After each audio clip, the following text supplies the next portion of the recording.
Hi viewers, welcome to Rainbow TV health.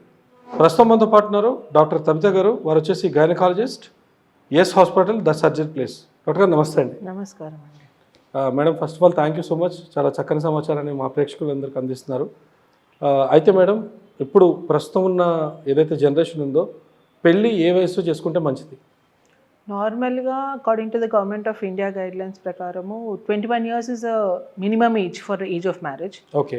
ఇప్పుడున్న పరిస్థితులకి advanced age ప్రకారం వాళ్ళు చేసుకోవడం marriage 25 to 30 years would be a better option.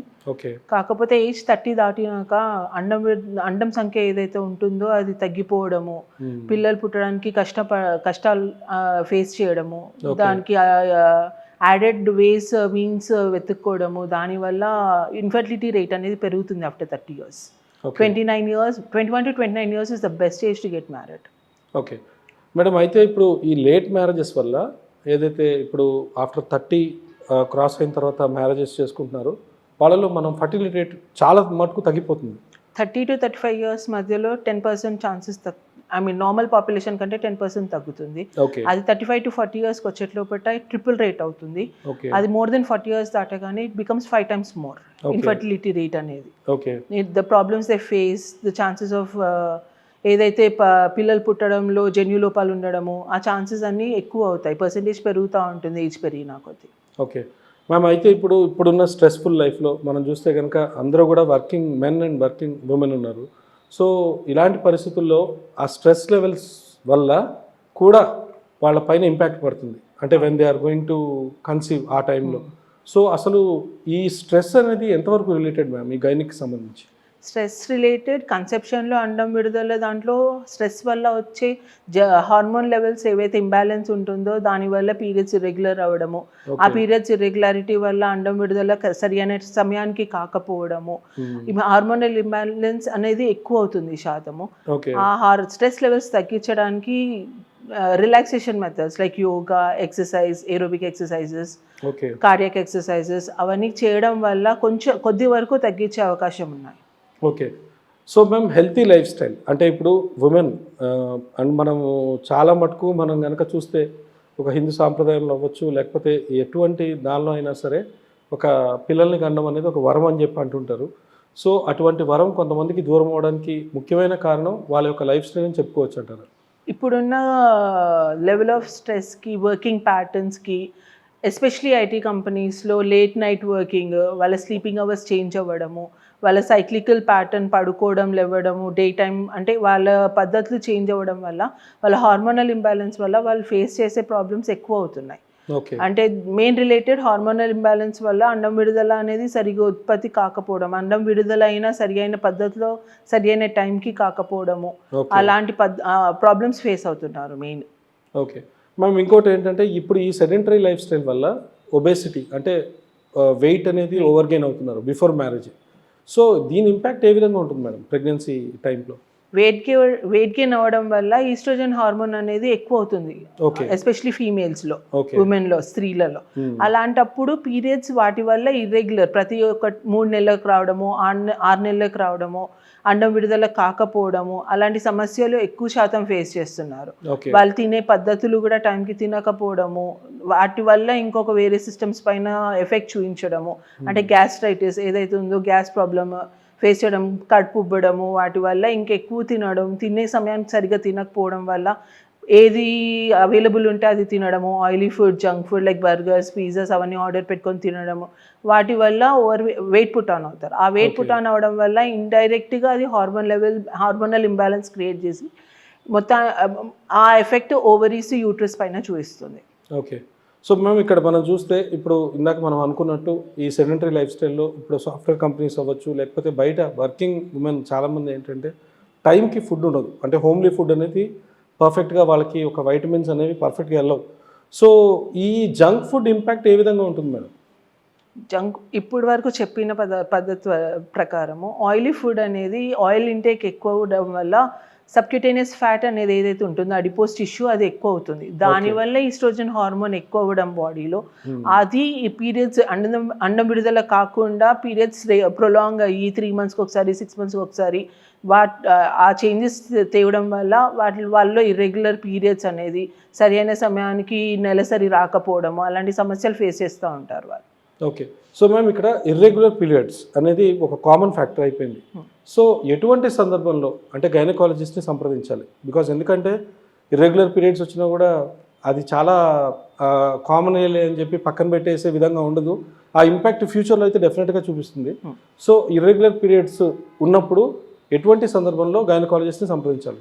ఒక గర్ల్ పెద్ద మనిషి అయినా ఫస్ట్ 2-3 years వరకు 2 నెలలకు ఒకసారి 3 నెలలకు ఒకసారి ఒక్కొక్కసారి సంవత్సరం వరకు కాకపోవడం అనే సమస్య అది సమస్య కాదు, అది నార్మలే. ఎందుకంటే బ్రెయిన్ నుంచి వచ్చే హార్మోనల్ లైన్స్ ఏవైతే ఉంటాయో అవి ఓవరీస్ వరకు రీచ్ అయ్యే లైన్ ఏదైతే ఉంటుందో బ్రెయిన్ నుంచి ఓవరీ వరకు అది మెచ్యూర్ అవ్వడానికి మినిమం 3 to 4 years పడుతుంది.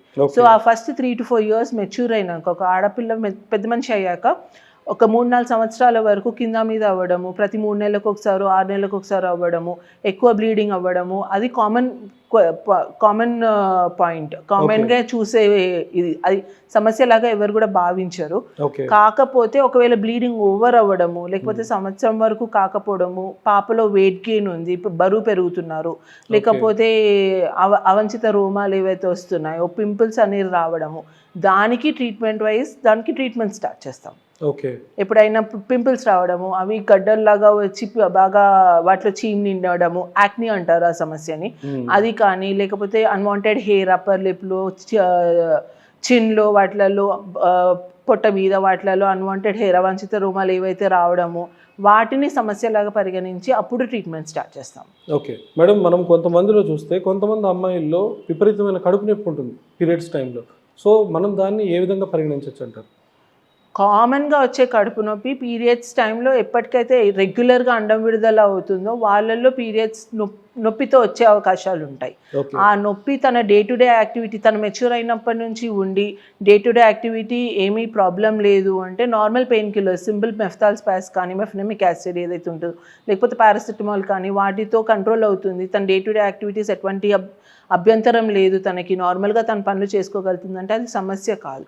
కాకపోతే తను పెద్ద మనిషి అయినప్పటి నుంచి మధ్యలో మొదలయ్యి ఆ మధ్యలో తను పుట్ట నొప్పి స్టార్ట్ అవ్వడము పీరియడ్స్ అప్పుడు చాలా అన్బేరబుల్, తన డే టు డే యాక్టివిటీస్ తను చేసుకోలేకపోవడము అన్నప్పుడు అప్పుడు ఇన్వెస్టిగేషన్ మొదలు పెడతాము. ఒక్కొక్కసారి ఎండోమెట్రియోసిస్ అనే కండిషన్ ఇప్పుడు ఏదైతే వస్తుందో అది చిన్నపిల్లల నుంచి స్టార్ట్ అవుతుంది.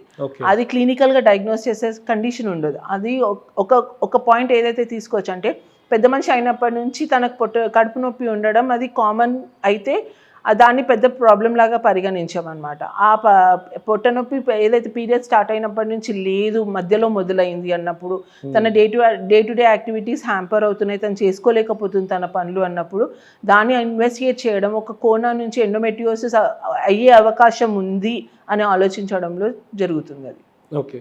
Next coming to contraceptive pills ma'am, అవి ప్రెగ్నెన్సీ వద్దు అనుకున్నప్పుడు వాడుతూ ఉంటారు.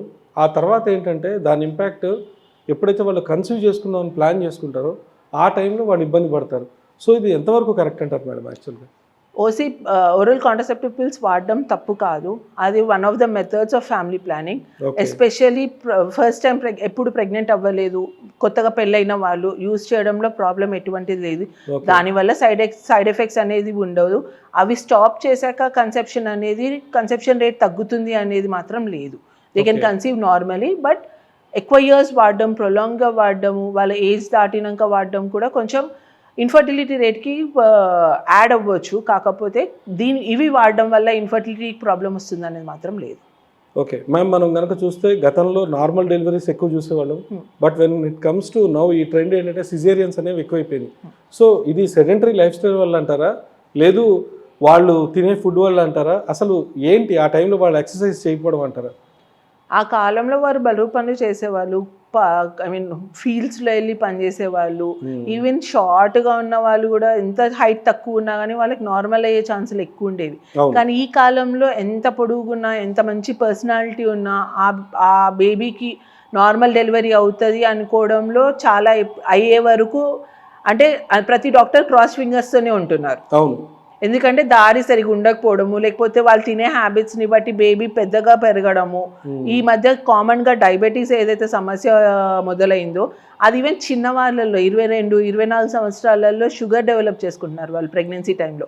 దానివల్ల బేబీకి ఏదైతే ఉంటుందో ఈ మెడ చుట్టూ ఉండే ప్యాడ్ ఆఫ్ ఫ్యాట్ అది ఎక్కువయ్యి, ఇది వాళ్ళ బేబీ వెయిట్ ఎక్కువయ్యి కింద నుంచి దారి లేకపోవడము, అవి సిజేరియన్ సెక్షన్స్కి దారి ఎక్కువ తీస్తుంది. So thank you so much madam. Thank you. So viewers చూసారు కదా, చాలా చక్కగా కవిత మ్యామ్ మనకి ఏవైతే ప్రెగ్నెన్సీ టైంలో జాగ్రత్తలు తీసుకోవాలో, ఏవైతే మనం చేయకూడదో అవన్నీ కూడా చాలా చక్కగా చెప్పారు. అలాగే మీకు ఎటువంటి గైనిక్ ప్రాబ్లమ్స్కి సంబంధించిన ప్రాబ్లమ్స్ ఉన్నా కూడా S hospital, the surgery place, road number 2, Banjara Hills, opposite L V Prasad. మేడంని వచ్చి మీరు సంప్రదించవచ్చు. అండ్ దీనిపైన నెంబర్కి కూడా మీరు కాల్ చేస్తే డెఫినెట్గా మేడంకి సంబంధించిన అపాయింట్మెంట్ తీసుకొని you can come and consult. And ఇవాళ ఎపిసోడ్ ఇదండి. మరో ఎపిసోడ్ మళ్ళీ కలుద్దాం. అంటే కీప్ వాచింగ్ అవర్ ఛానల్. నమస్తే, నేను మీ పెద్దికేశ్వర్.